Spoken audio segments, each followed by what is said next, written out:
Whoa, whoa. Things are really think. And this is a global problem.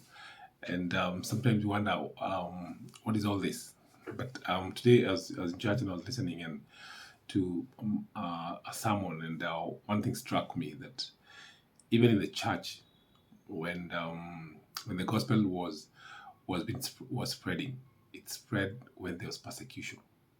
That's when people left and went into other places, and the gospel was spread to the whole world because people had to move.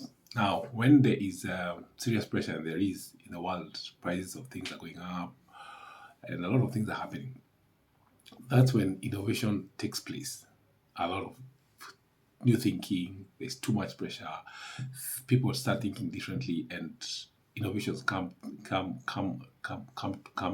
pass. And before you know, the world has really changed completely. We'll give you an example, like even during COVID. Before COVID, technology was not as we were not as aggressive as we were in terms of technology and Zoom, Google Meet, and all those things. But now, because of Corona and because of issues of being careful about meeting, innovation has taken place. Now, the world has become a village. We no longer have a problem connecting globally. You can connect to anybody all over the world using Zoom. We are doing business like crazy all over the world, and there's no limit. I don't have to have a problem to write an email. Somebody talk to them on WhatsApp. I talk to them on Zoom, and we have meetings and we close deals online. And there are no meetings. Now it's got to a point where we are signing our documents online. I mean, you don't have to get to sign a physical document. You have online signatures. A lot of things have happened just because of a season of hardship. And a lot of people died during Corona. But look at what has happened. The world has really changed.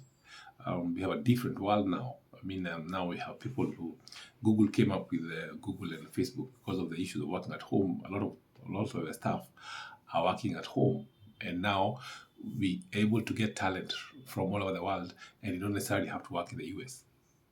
Of course, things are changing towards again coming back to physical meetings, but that's what pressure does. Now, in a current situation, when the economy is so harsh, same thing is going to happen.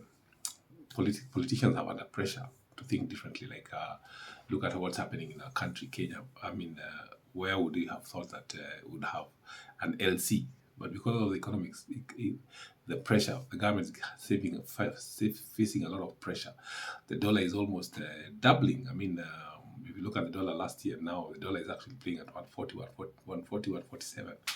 And it's also scarce in the country. So with all these things that are happening, pressure is too much. Government is trying to raise more taxes. So a lot of things are happening. The opposition is giving government pressure.